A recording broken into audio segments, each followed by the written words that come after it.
কাকা আজকে একটু মেশিনের গল্প হোক। হ্যাঁ হ্যাঁ কাকা আজকে একটু মেশিনের গল্প হোক। তোদের শালা হলগুনা আবার ঠাডিয়ে যাবে না তো, দেখিস পরে যেন বলিস নি। হ্যাঁ হ্যাঁ কাকা বলতে থাকো, আমাদের হলো ঠাটাবে না, পানিও বের হবে না। তাহলে শোন, একদিন পানি হচ্ছিল, টিপ টিপ বৃষ্টি পড়ছিল। হ্যাঁ, আর বৌদি আমার লাগানোর জন্য ডাকতেছিল। তো আমি বড়া গেলাম, গিয়ে দেখছি যে বৌদি বলছে যে আজ আমার বর ঘরে আছে, আজকের ঘরে হবে না, আজকের কলা বাগানে হবে। আমিও ভাবলাম যে কলা বাগানে হবে, টিপ টিপ বৃষ্টি পড়ছে, তেলও লাগবে না। ভাবলাম যে না, স্যাট স্যাট হবে, তেলও লাগছে না, এখানে বিনা চার্জে কাজ হবে, এটাই ভাবলাম।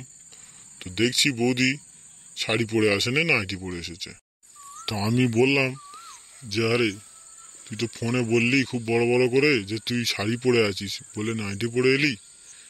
হ্যাঁ, বৌদি তখন বলছে যে তোমার আগে তোমার দাদা আমার সঙ্গে গেম খেলেছে।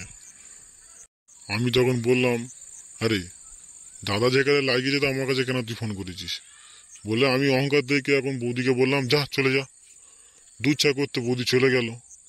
তারপরে সেই রাতে কত যে কষ্ট হয়েছে, কি কষ্ট যে রাতটা পার করেছি তোদের কি বলবো। কাকা লাগাতে পারে নে। তুই এখান কি ছেলে করতে চিনি, আমি লাগাতে পারিনি তো এই করতে চিনি।